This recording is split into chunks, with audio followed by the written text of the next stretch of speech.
Hi viewers, as we were discussing literature, yes, it is a reflection of society, but we have to carefully observe it. And how we observe it? When we talk to a poet. We are honored that today's guest is poet Basir Kazmi. We are discussing about Urdu literature and at the same time English literature.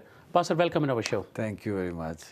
In previous episode, we were discussing about your dad's poetry. Please tell our viewers about the work he has done and especially the famous books he has written. Well, his first collection of poetry, Bug and I, was published in 1952 when he was 27.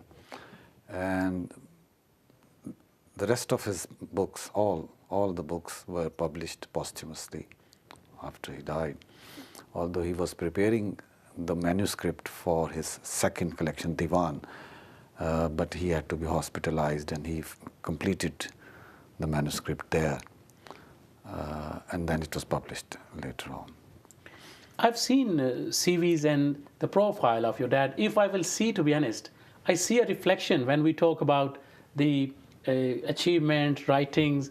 Your dad's CV, if we'll see that from the as a journalistic point of view and career start, so it looks like a little reflection in your CV.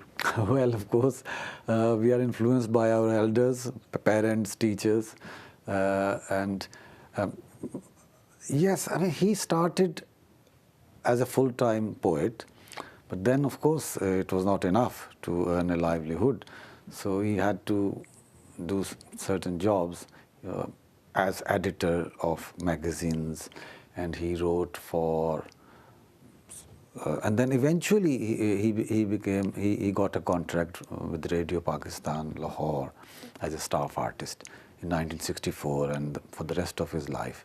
And that was reasonably well, it was reasonably a good contract. So until then, we faced financial difficulties, and I have recorded in some of my writings those times when we felt hardship here. And well, I could say that he was a sort of broadcaster. And when we see the life of your father, that his family migrated from Ambala. Yeah. So has he shared with you any memories of the pre-partition? Oh yes, I mean, we would ask him, myself and my younger brother, we would ask him to tell us about his childhood hobbies and mischiefs. So it's, of course, he used to say that he used to be a very naughty boy, and so we tried to be the same. Yes, and I have never visited that place, although I have been to India a couple of times. Couldn't visit Ambala, my brother did, but I have a sort of picture of that environment through his words. Yes, it was fascinating. But when we talk about the history of Pakistan and India, so a lot of families migrated from Ambala. Yeah. Yes, of course. So my mother's family and my father's, they migrated from Ambala. My grandmother and maternal grandmother and paternal, they knew each other, migrated safely. Connection who escorted them. But of course, we know that many families had to suffer a lot.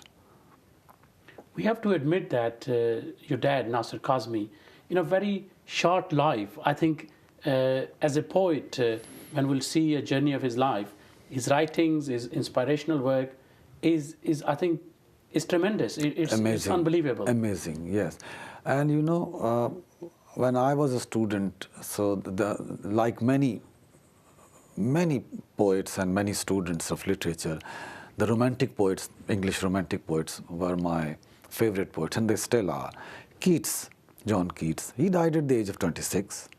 Shelley, he died at the age of 30, and Byron, 36.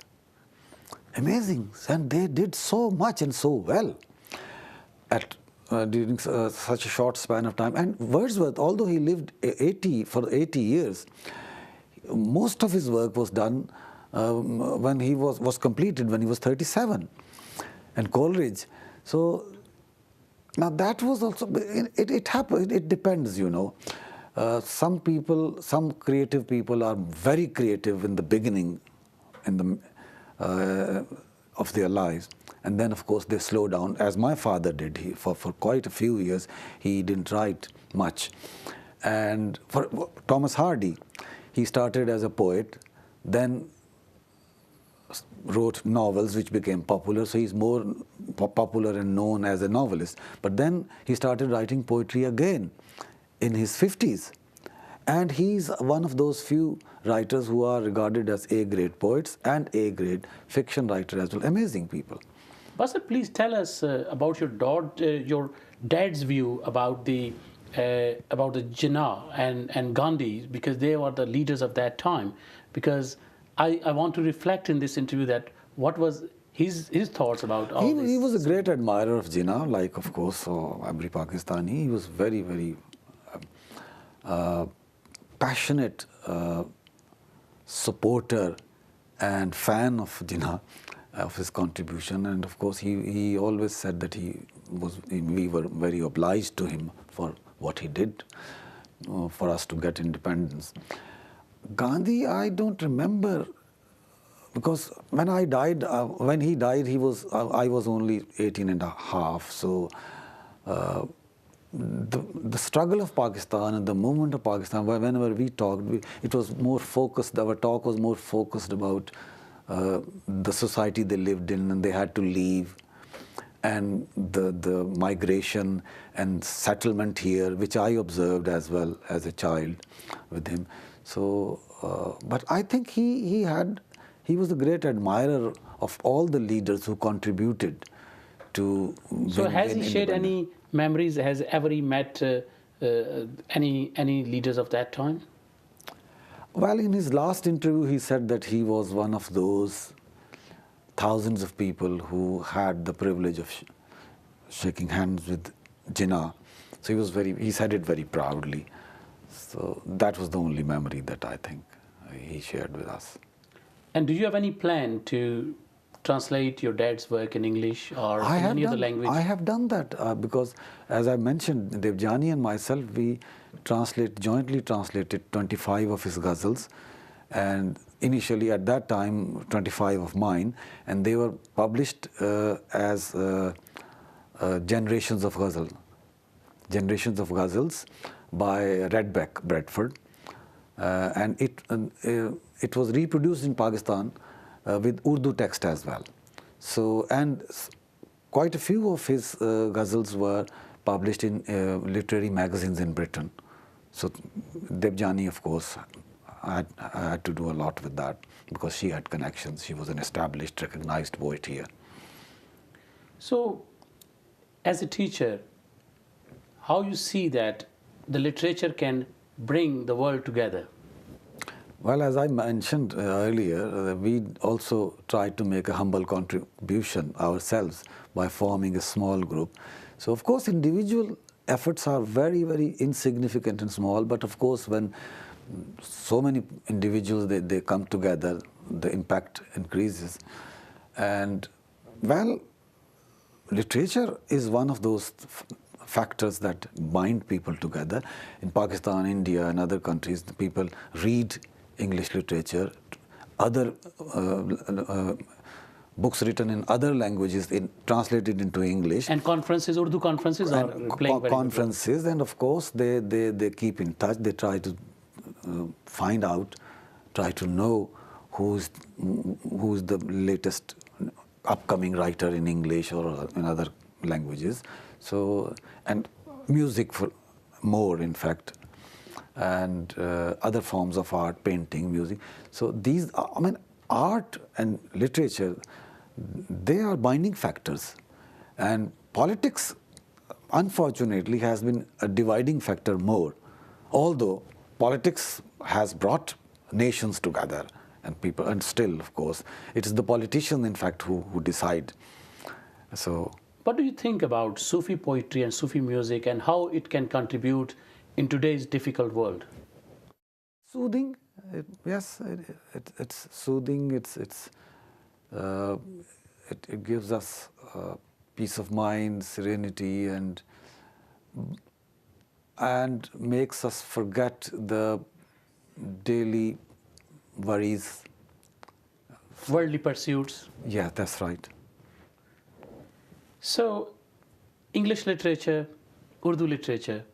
So, how we can combine these two literature together, and how we can create more, the poets and especially the students who are watching us, especially the literature student, how they can work together. You mean those who want to write in Urdu and English? Exactly. Well, my experience has told me, and I would suggest the same, that try to be natural and try to write in the language that you think in. That has become your first language. First language means that they have got they are educated in, because children who are born and brought up here, their language is English. I mean, I haven't written poetry, composed poetry in English, because that is not. Although I have read.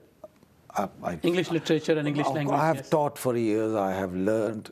I started learning English as a very, very small boy, but I could see that there was something something deficient when I could be more creative in Urdu. Natural Yes. fluence or influence. So, for example, if the first language at home is Urdu or Punjabi or Hindi, and the child or the boy or girl, or they think that they use English more, so they should try to write in English. So, in fact, this creative process, particularly poetry and fiction, the creative literature, it has its own force. You can't just impose on a form your language. I could translate my work into English, but then of course I had to get help from my English poet friends to just refine it. So, but of course in Urdu I could independently write. Now we're changing the subject. We're coming to drama. So please share your experience about the drama, because you have worked on the drama, and especially you have seen the drama in Pakistan and drama in Great Britain. So how you see the difference? When I was a schoolboy, the theatre, the tradition of theatre was alive there. It was quite effective, and we used to occasionally visit. Intizar Hussain, famous fiction writer, my father's friend, he took us to one of his plays that was being staged, and Kamal Ahmad Rizvi was the leading actor there. Khwabon Ke Musafir. So we enjoyed. It was a small theatre, Alhambra Arts, but now it's a huge building. But the thing is, eventually when TV started in 1964, the resources were channelized or channeled. And now the private investment is coming. Well, that was a very late development. In 60s and 70s and 80s, it was the TV plays, tele plays. Now, tele plays is a slightly different thing. It's closer to film. You can record, you can edit, and sound effects and this. But live theatre is something different. And the playwrights, the dramatists, they write for the live theatre mainly. Because in my introduction to my long play, Basat, I have written that a playwright has a theatre of the mind in front of him. So there is a theatre that he imagines, and there are exits and entrances, and that is more important. And when the audience, they are watching a play, they too transfer that play from the stage in front of them to the stage of their mind. So your imagination is creating something, exactly, and then you are showing in front of the public. And secondly, I think, and I have always advocated that, and many others have also, said that, and I agree with that, that drama is also a form of literature, because actually, literally it means to show something, but it's to be read as well. Performance can add to its understanding, but it can be read. If a play cannot be enjoyed as a piece of literature, there is something lacking in it. So this is what I think, and that's why I got my first play published before part of it was staged. So now we are coming to the end of our show. It is a very personal question. Please share the advices your dad has given when, obviously, his soul was departing, is departing and leaving two young sons. So any memories you have and you want to share with our viewers? The last sentence he said to us was, "Don't waste your time. Don't waste time." So, And Pastor, at the end, any message for my viewers? well, stay blessed. And as I have already said, enjoy your life, be at peace, and don't panic, don't rush for things. And the slow speed of life and the routine is a blessing. Value it. But sometimes we have viewers in London where life is very fast. Life is not fast, or I mean, if it is fast, it's slow as well. It's us. So who controls we are fast the or pace slow, of it? yeah. And boredom is a word. I mean, this is a very important feature of modern 20th century Western literature as well.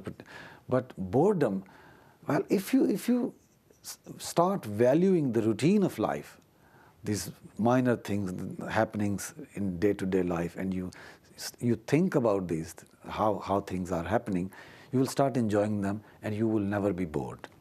Thank you very much, Mr. Kazmi. Thank you. Viewers, this was episode of Guest with Nazir. Keep watching Sheffield Live, and if you have any contribution in community work and you want to join me, you can contact our team. My email is shown on the screen. Keep watching Sheffield Live. Thank you.